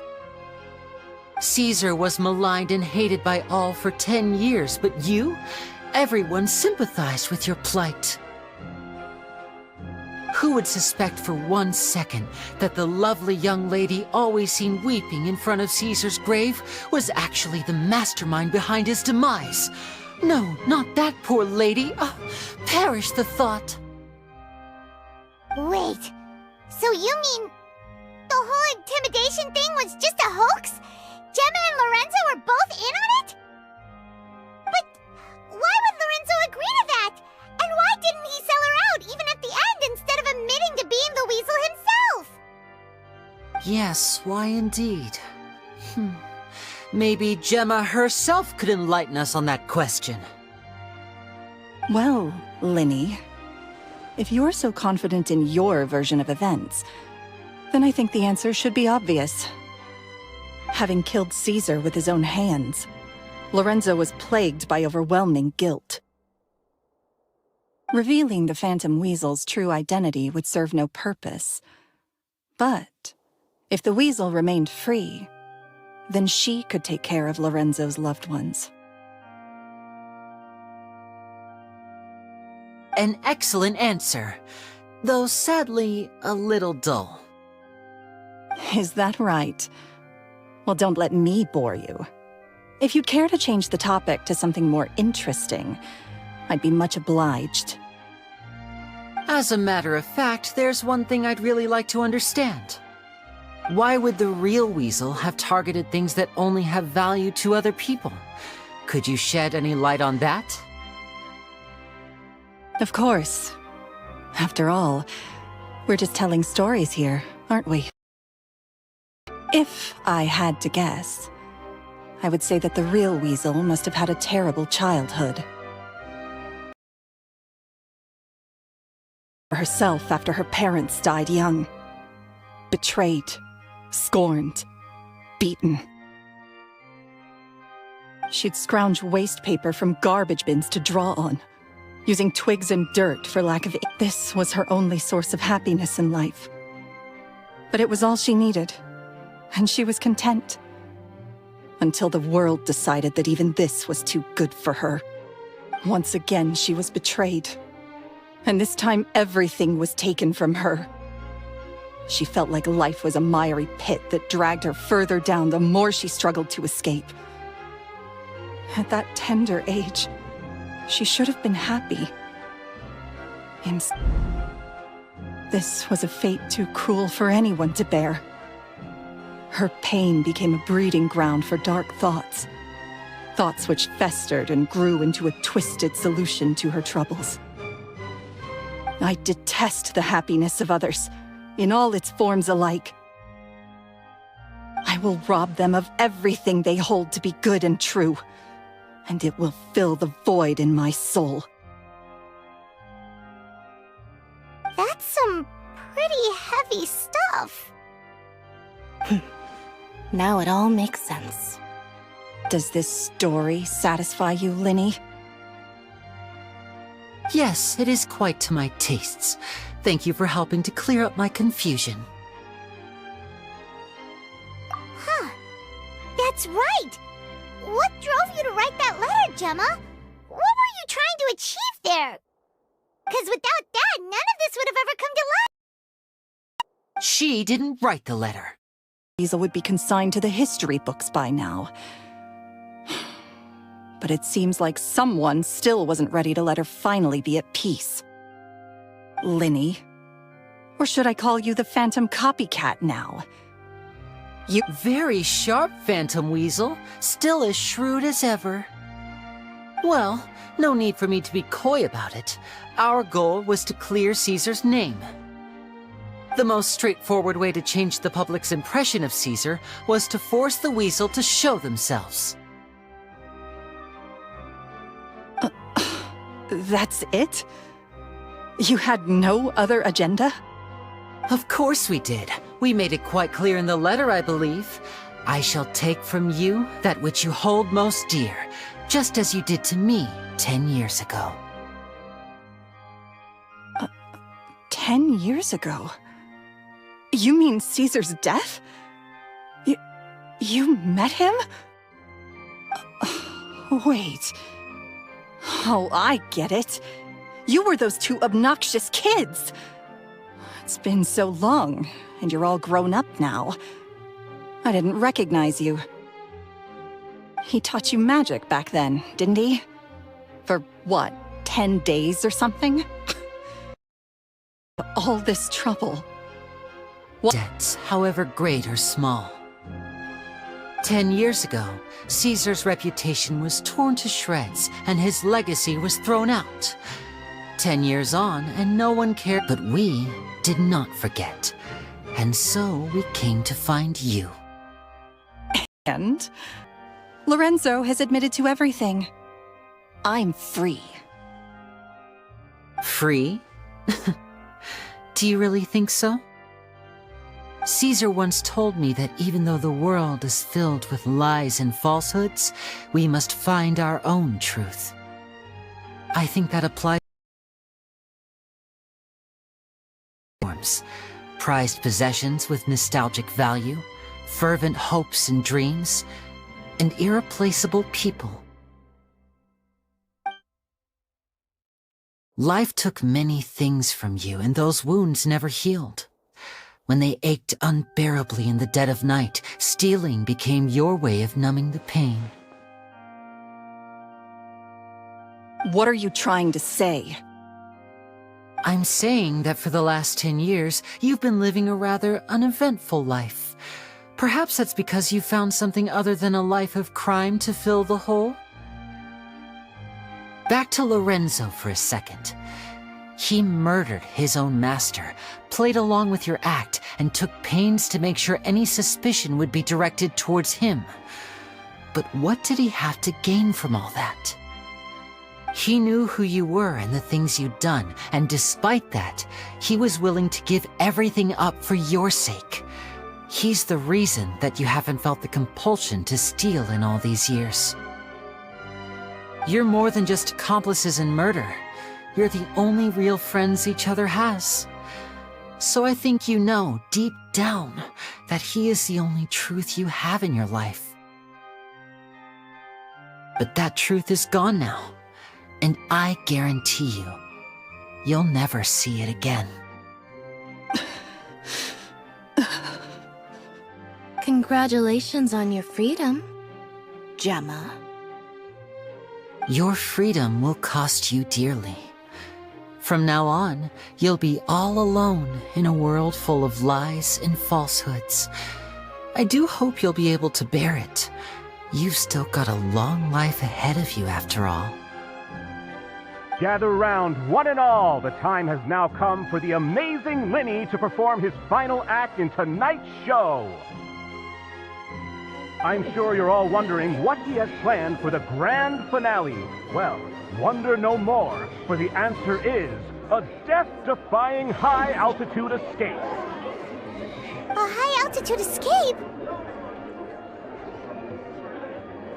I'm sure you all remember the magician Caesar. This was the very trick that led to his fatal fall, after which he was dubbed the Phantom Weasel.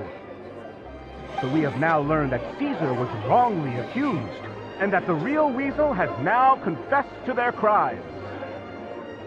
Guess that's my cue to leave. Whew. I've been practicing this one for ages now, but I'm still a little nervous. Traveler, Paimon, I hope you enjoy the rest of the show. There may be a lot of people watching tonight, but you alone are my true witnesses.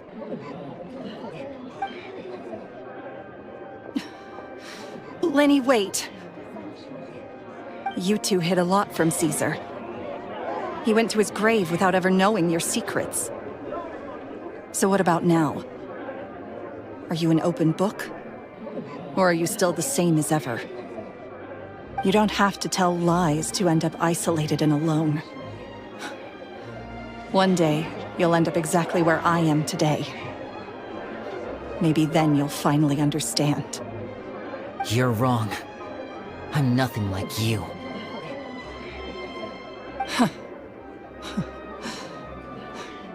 So, what are we, doing? Like Linny said, when you're ready, let's head outside and watch the show. But what about Gemma? She'll figure out what's best for her soon enough. Oh, and if you'd like to see Linny after the show, you know where he'll be. The usual haunt. All right. Well, let's go and watch Linny's finale then. This trick's a pretty dangerous one, but he should be able to pull it off, right?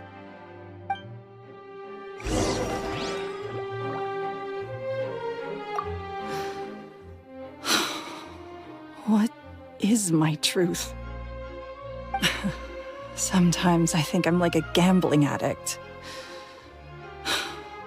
All I care about is winning, and it doesn't matter what's at stake. By the time I come to my senses, I'm left with nothing. Oh, if I had my time again.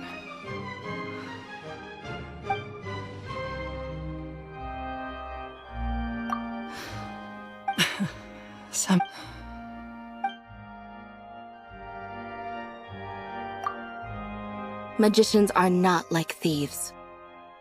Thieves only tear things apart. But good-hearted magicians, they put things back together.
Magic should be mysterious, surprising, and defy logic. Magic is hard work. Every single movement has to be practiced thousands of times. It's alright. We're used to that.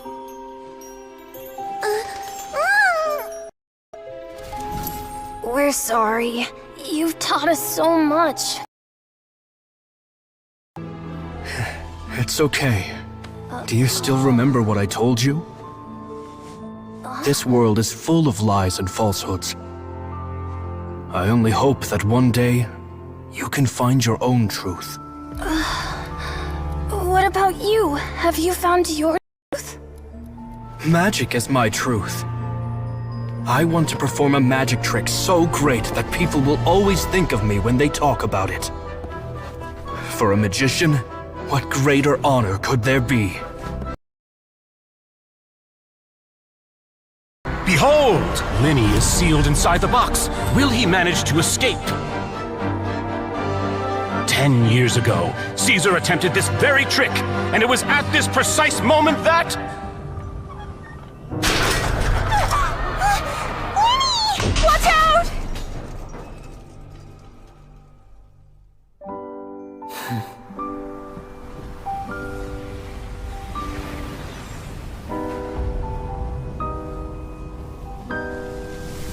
Mysterious.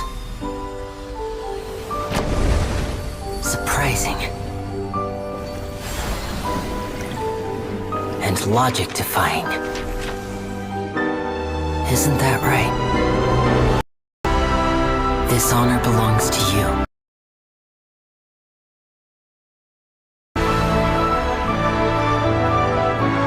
I'm just sorry it's a little late.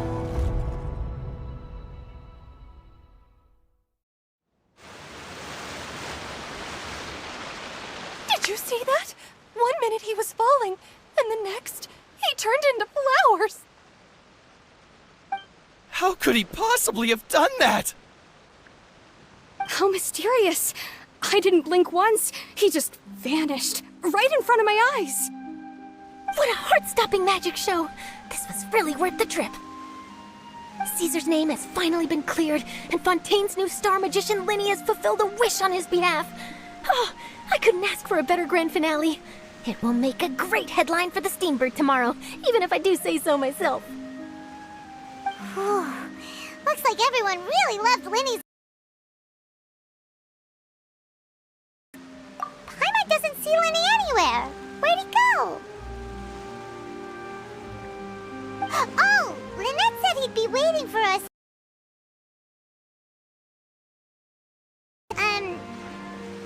Where is that? Oh, you mean the one where Caesar's buried? Yeah, that's probably it. Caesar. So it makes sense that that's where he'd be afterward. Alright, let's go look for him there.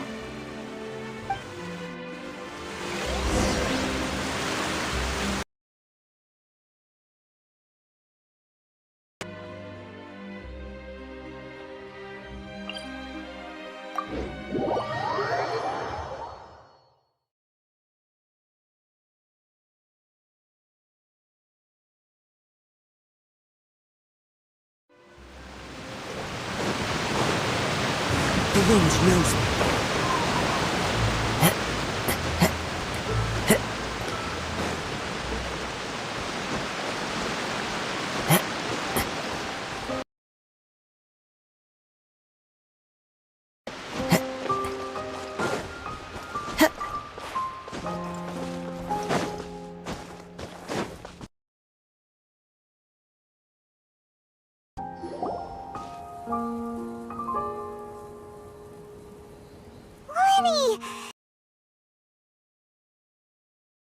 Are you alright? Paimon was scared to death when the chain broke. Paimon was sure so... Magic is a performance art. On tenterhooks. That's our job. So I tweak Caesar's... I was honestly a little nervous during the live performance. The thought of falling, suddenly feeling weightless, seeing the sky and the ground spinning and spinning. Sometimes, I can't help but wonder what Caesar thought in those final moments. Did he regret taking Gemma and Lorenzo? Did he believe that it was his own slip-up right until the end? You know, Paimon's been wanting to ask you about something ever since we were in Caesar once, didn't you? When was that? After I joined the House of the Hearth. To be honest, Lynette and I had an agenda when we approached him. I told you about my past before, remember? As a young boy, I survived by secretly learning magic from street performers. I'd watch their tricks and try to figure out how they were done. But I quickly realized that observation alone could only get me so far. What I saw was the polished final performance, but the rigorous training they put in behind the scenes remained. I needed to learn how to improve my sleight of hand, hone my misdirection skills, and make niftier props. We were given proper guidance from a professional magician. We quickly plateaued. So that's why you sought Caesar out? Yes. It's by surprise that he was so willing to teach us. In all, we only spent 10 short days together, but he was very good to us. By contrast, we hid so many things from him. For instance, it's my passion. But in truth, there was already a lot more to the story by then. After being taken in by an aristocrat for our magic talent, then betrayed soon after, this was no longer about me doing what I loved. What amazed me was how the lie escaped my lips even.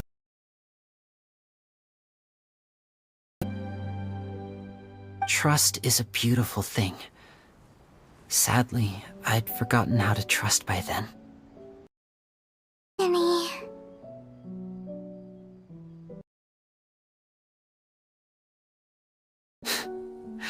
You really are a gentle soul, aren't you? But don't worry, I'm used to it now. From the mansions of the elite to the House of the Hearth, lies and selfishness have... Caesar went on tour, we became busy with our missions. The next we heard of him was that he'd fallen to his death, and was now declared to be the Phantom Weasel. That night, I remembered his smile.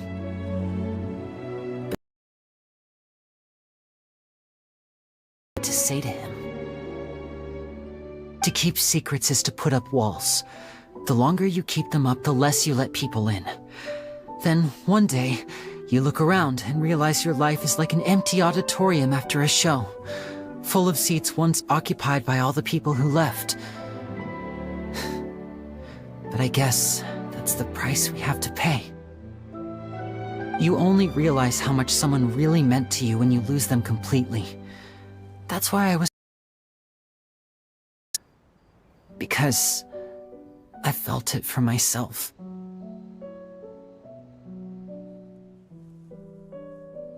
Yeah, cheer up, Winnie. We've had to say our fair share of goodbyes. Happens, Paimon always believes in what tomorrow brings. Delicious food, fun toys, and the Traveler by my side. Stuff goes right out the window. You know, Traveler, doesn't that kinda make you Paimon's truth? We are the truest thing each other has in the world, and nothing can replace that. Life has taken plenty from us, like it did from Gemma. But at least it left us with each other. That's what gave us the strength to get through the darkest days.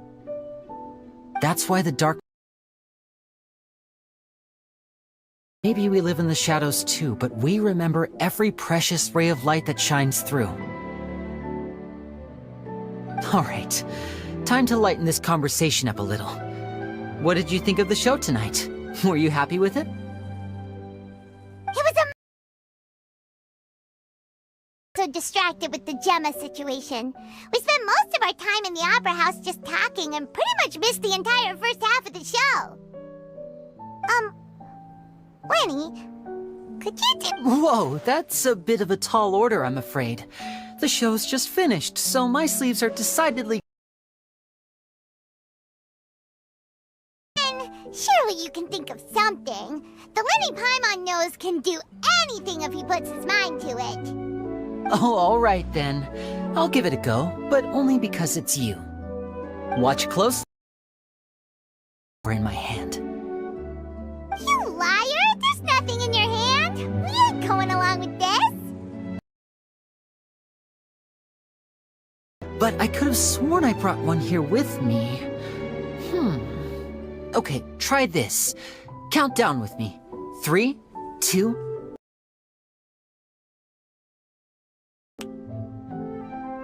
Now, have another look around. Maybe the flowers appeared somewhere else. Really? Wow, there it is! Oh, this is a different flower from the last time, right? This one's called, oh yeah, a rainbow rose. Oh, the trick is done, please, Lenny, pretty please! Well, if you want to learn magic, you'll have to start by addressing me as teacher. Ugh. Fine. Please, teacher, please!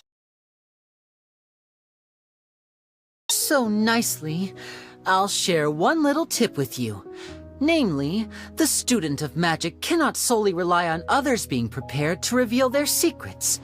You have to observe answers for yourself. Is that it? We shouldn't linger here too long. Thanks again for coming to see my show. I look forward to seeing you again. Alright. Shall we head back down too?